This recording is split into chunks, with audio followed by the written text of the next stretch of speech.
morning, everyone. Chill Girl Chrissy here, Alderman in Ward 6. Grateful and honored to be here with my good friend Amanda Robichaud. Once again, she has been on the Chill and Heal show a few times. And, you know, we actually go way back and we didn't even know because she knew my dad when she was a little girl.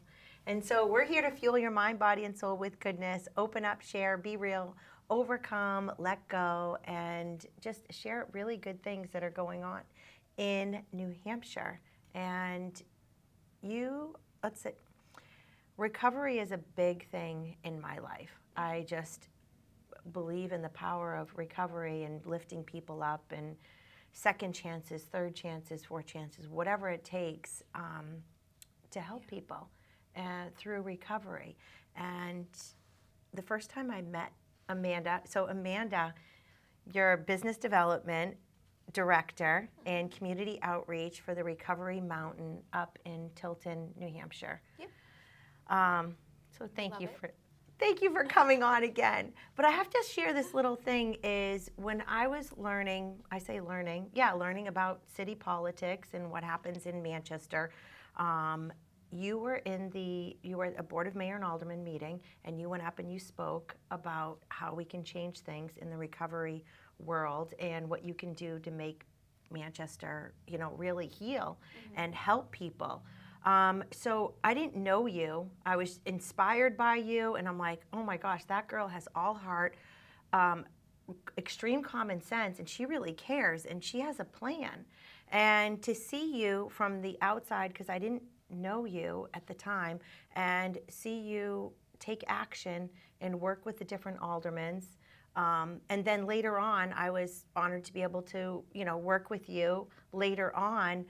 But you were making huge strides in Manchester with Gateway, right? Gatehouse? Yep. Gatehouse. Yep. So I just have to share, about a little bit about you and all the things that you've been doing, literally like being on the streets and helping people and how to really connect with people, because that's what it's really about. It's connecting with people, sharing hope, and helping them find the journey to really recovery. Absolutely, yeah. I agree. I'll never forget that first time I walked into City Hall. Those 3 minutes that you have to speak, I must have reread my notes about 100 times and tried to shorten it down to just 3 quick minutes and make a really big impact. And honestly, never in my wildest dreams did I ever imagine that me, like somebody who's like so behind the scenes, would go in and catch the attention of all the aldermen and the mayor, and to be able to even work with you guys. That was a lot, and it meant a lot to me. And even now, you were heard. Yeah, I was heard. I was just a nobody who just walked in and just came up with an idea and shared, and you guys actually took time out to listen. I tell people all the time, all the constituents in the city of Manchester, whenever they bring things before me and they're like, hey, what about this? What about that? I'm like, go talk to your alderman. Call them. Like, they want to hear from you. This is what it's about. You guys are not just sitting on a board just making, careless decisions that only impact you. Like, you truly, every single alderman on that board is 100% backing their constituents across the board. Like, they put all their time and energy into everything that gets brought before them. They really investigate and look into things. I mean, and you all have other jobs on top of it. You're superheroes of the city. I remember we're talking, this has been since what, 2022 or 2023? When was the first time? So basically, what Amanda did was, when I tell everyone, come out, speak up at the alderman meetings, you have 3 minutes. And it's really, so what you're saying is, you were already in the recovery world, and you saw some solutions. So you came to the alderman meeting, you took 3 minutes of your time, and it's nerve-wracking in a sense, but if you have it all written out, and you were heard. So that is the biggest thing, is being heard, but you have to have the courage to go and speak up. I always say, I want to hear from you, and I want everyone else to hear from people, because we can't stay on this hamster wheel of the insanity of not really helping people. We really need to help people, and we need to find the right solutions. Yeah. And so that's what you did. Yeah. And you actually had goals. So you created a goal list, and you were going to help 35 people get off the streets, and you surpassed that goal. Yeah. And it was how many people? We ended up, the contract was for 60 people in Okay. a year, but it ended up being 124 people in about 3 months that we ended up getting treatment services for. I mean, I don't think any of the aldermen, I personally did not think we were going to do that in 3 months worth of time. That's why I gave us the year, because I was like, well, this is an achievable goal. Yeah. If we come pretty close to it or within range, I would have been ecstatic. But to surpass it in 3 months worth of time, I mean, that was a lot. It was a lot. It was great because we helped a lot of people. Yeah. I mean, and the data that we had to show, I mean, we had 42 different columns worth of data that we were able to kind of share with the city and to be able to show them what it looked like for these individuals. But you know, it's helping people. It's connection, making sure that they're not alone out there, and just getting people off the street and doing what we can to, you know, be empathetic, have compassion. Like, this is not the end all be all. Driving in today, I saw some people on the street, like, I immediately want to stop and be like, hey, why don't you come with me? Let's go get you some services. Today I was on my way here, so I couldn't do that, but I probably will on my way back out. So see if we can get them somewhere. I mean, just anything. Yeah, there's always hope, and it really is about speaking up. And so let's fast forward. You're not in technically Manchester now. You're working up in Tilton, but you're working across the state. Yep. Helping people. Yep. A So, lot of our clients actually come from the Manchester area. So you're still, okay. Yeah. I just don't come out as much as I used to. Okay. So I was honored and so grateful and privileged to be a part, to go up and witness the grand opening of Recovery Mountain. And can you show a couple of the pictures? It was a ribbon cutting I was at. And this is your team. Yeah, this is our alumni coordinator, our CEO, our other business development representatives, admissions team is all, our clinicians are all in this photo. That's in the CrossFit gym.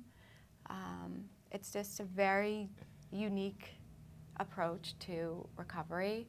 And I tell people, I'm like, this is like, you know, if you're military, veteran, first responder, police officers, firemen, that facility it's really a retreat for you to go and get better at.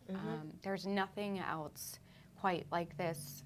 I mean, they're like truly digging deep. Yeah. I mean, I just felt so much hope there, and the unbelievable support, the team, the positive energy. And in order to make changes, you got to move. Yeah. And to be able to be that active during your healing process, like, yes. I mean, it speaks volumes for people.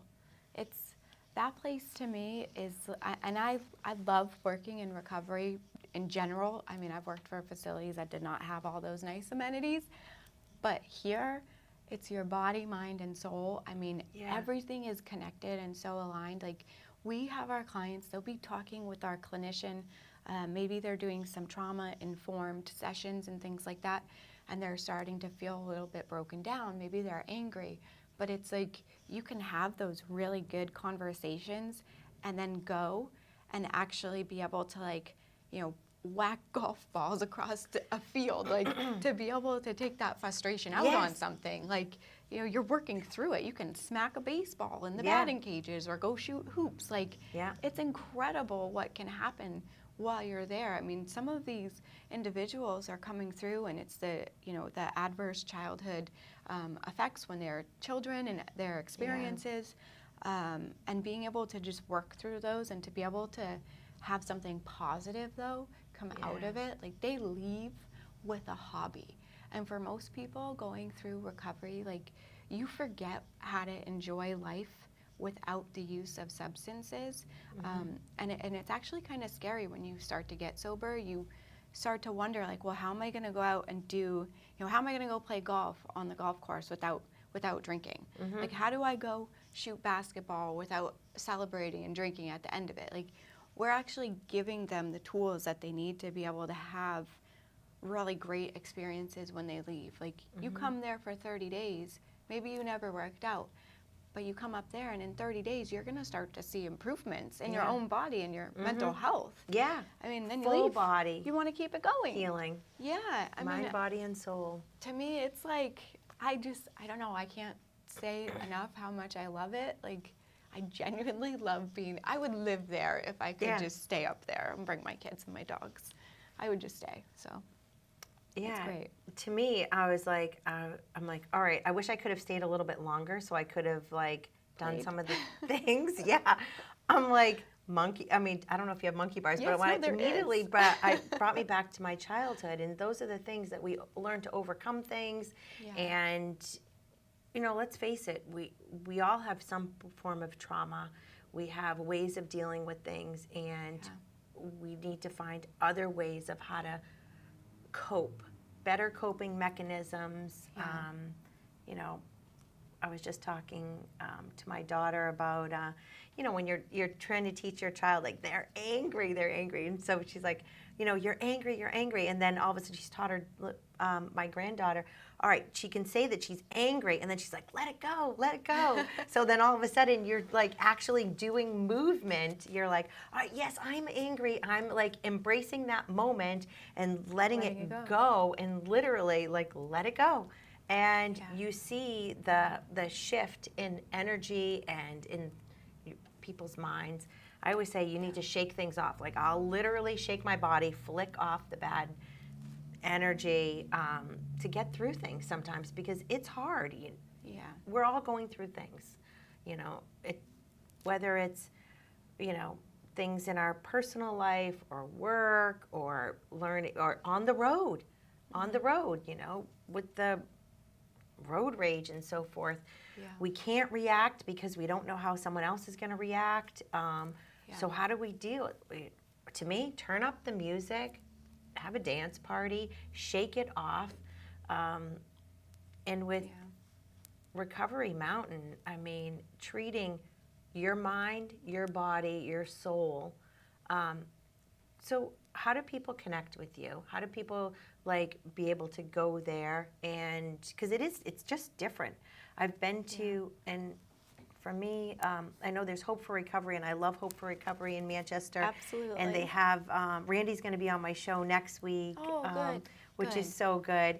And they have this healing center. I'm all about natural ways of 100%. healing. Yep. And there's not exactly there's not one way to get somewhere. It's like all different avenues. 100%. And everyone's different, everyone's unique, and I felt like there's so many different options for recovery in so many different places. Agreed. I think you really have to be willing to meet people where they're at.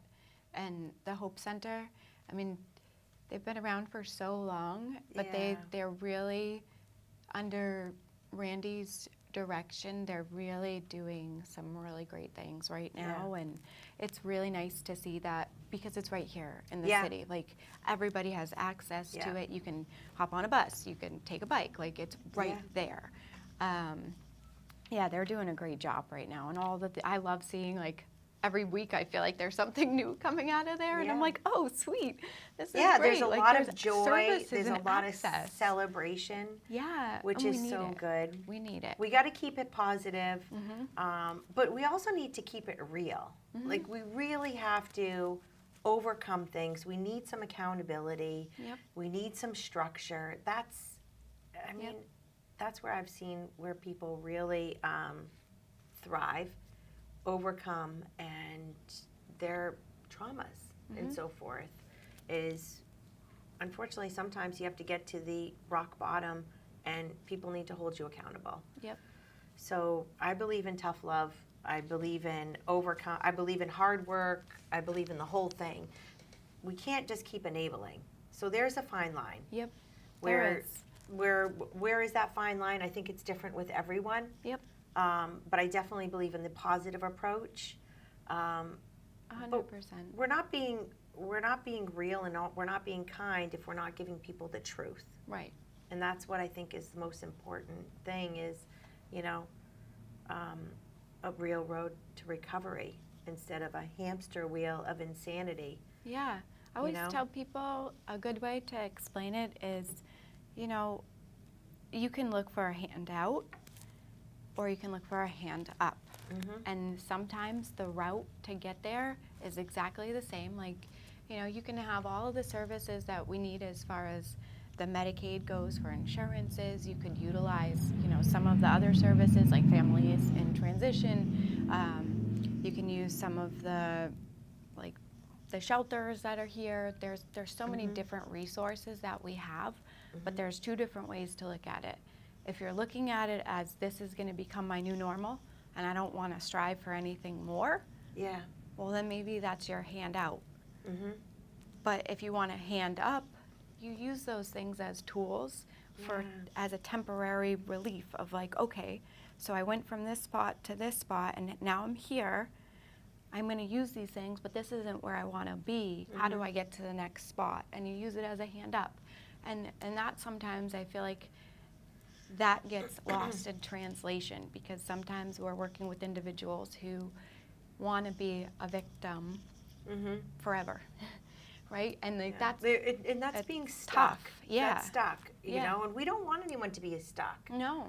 We you want can them to have overcome. growth. Yeah, we want to grow, and it's not easy to grow. It is uncomfortable. It's sometimes you have to rip the Band-Aids off. Yep. But there is so much joy when you get to the next step. 100%. And then you're so proud of yourself, and then you're one step closer to your family and healing relationships and closer to feeling better about yourself, you know, and finding that self-worth. Definitely. You know, which is just so important. It really is. I mean, when you see somebody kind of get out of that spot and just grow, I mean, and then most of the times these individuals surpass like even your own expectations. I mean, I can't tell you how many people I've seen come from poverty that actually own their own treatment centers right now. Like they're opening their own treatment centers to help other people get a hand up. Because they knew what it was to be there and how to get there, and their journey. It's just amazing. Yeah. And so with Randy's story from Hope, Randy Stevens, I was like in tears. He was at a committee meeting, and I was just blown away by his story, and to see him where he is, and I'm like, I believed in him. I believe in you, in your story of, you know, overcoming so many things and really knowing what it's like to be in someone else's shoes. Now, I've not been in recovery, but I have a brother, you know, and it affects the whole family. And so that's where I'm like, I know what it feels like to be a family member and feeling helpless and being at wit's end and broken relationships, and how do we never give up. Like I never gave up on my brother when other people did, but I did hold him accountable. But there is that fine line between helping and enabling. And truly when you're helping, that's real love. Enabling, we're not helping them. It's not helpful when we're enabling them. And then we're being used. And we don't even, and it's not like they mean to use us. It's part of the addiction cycle. It's that manipulative behavior that kind of comes out, and it's terrible because I feel bad. I mean, there's so many parents that I work with, and you know, you'll give them very clear directives of like, hey, maybe try this approach. And then they do the complete opposite, and you kind of want to like shake them and be like, listen, we just told you to try this approach, and now you're doing the complete opposite, which is enabling them. And it's hard to help somebody to even see that, because when it's your own family member, you know, you love them so much, you're willing You to do just anything. want to embrace them, take away their pain, Yeah. and do the work for them. But unfortunately, doing the Yeah. work for them doesn't get them anywhere. No, it They're doesn't get still them better. stuck. Yeah. And I know that because it took years and years and years. And along the way, we've lost friends and people from addiction, and it's heartbreaking. Yeah. Luckily, you know, I didn't lose my brother. We lost years, you know, of our Yeah. lives because of the horrendous addiction, you know, and I hate drugs. I hate drugs. I hate them because it brings heartache and sadness to our loved ones and our families. And, you know, and I believe in the recovery, and I really appreciate all that you have done and you continue to do. And the Recovery Mountain is a beautiful place of just so much hope. And sorry, I'm getting emotional. It's just when I see people's families can be healed and people's lives can be healed, it's I'm grateful. And Same. for everything that you've gone through in your life, I've gone through in my lives, you know, and I mean, your dad must be so proud of you helping so many people. And I hope so. oh my gosh, I hope so. you know, We just try. I mean, you know, nobody does it perfectly. yeah, And I yeah, know no that, one's perfect. but just as long as you're trying. And, Yeah. you know, even with the people that you see that seem like they don't want it, I tell people don't stop trying. Yeah. They might not want it today. But you're planting the now. seeds Yeah. for exactly. tomorrow, They might and you want never it know tomorrow. when they're going to say yes. Yeah. I mean, I've You talked know? to the same people sometimes, Yeah. you know, it feels like 50 times, and Yeah. they tell me to get lost. Yeah. But eventually, they'll ask questions and say, well, what is it? What's that look like over there? What do you mean you can help? Yeah. And, you know, sometimes it's as simple as just like, you know, you go into treatment and there's food. You know, you can have Yeah. sandwich, you can have a meal, a hot shower, because they've been missing those things for so long. Yeah. So it is just literally planting those seeds. And, you know, I understand what it looks like when we're driving by and you see somebody on the street and they're holding up a sign asking you for your money, right? And a lot of people drive by, and there's multiple types of people, right? People Yeah. are very empathetic. They want to give them money. They want to help them out of that situation, whether they know they're going to buy drugs or not. Like, that's the human aspect of all of us. Like, we don't Yeah. want to see people struggling and suffering. We want to help. But then there's other people who drive by and they, you know, yell at you out the window. They Yeah. yell vulgar things at you. Get Yeah. a job. Do this. That person is mentally incapable of making good decisions right now. You know, and if that was your loved one and they had dementia and they weren't able to make good decisions, you wouldn't yell vulgar things at them. You know, Yeah. you'd wrap them in love. You'd want to help them and be supportive. Same if they had cancer. You know, we act very different towards all kinds of illnesses and diseases except for addiction.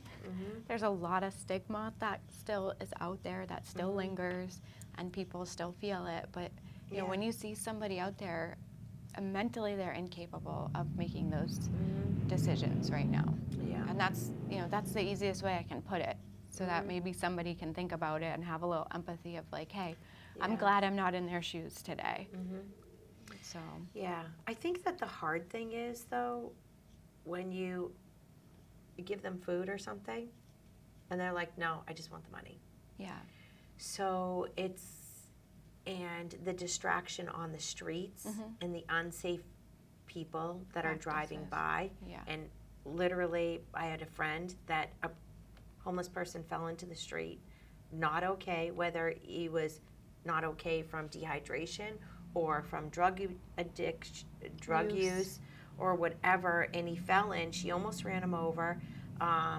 His pants dropped, so indecent exposure. Oh, no. Like, this is the hard thing. Like, we need some like law and order too. yeah, So it's like finding that fine line of where how do you hold people accountable? yeah. You know, because they're suffering. You know, and then it's affecting our communities even more. So I think we need to talk about that. Maybe another show about that. How can we really truly help people, in those situations? I think we need some rules changed and some different laws and, some different ways to hold people accountable. And I've talked about this a little bit before when I was meeting with the aldermen back in the day, but just some of the committal laws, and not that I think every person should have to be committed who has, substance abuse or mental health disorders, but if any one of us saw somebody run out into the street and drink Windex, we could call 911 and they'd be going to the hospital and they'd be getting a 24-hour psych hold because they're putting chemicals in their body that don't belong there.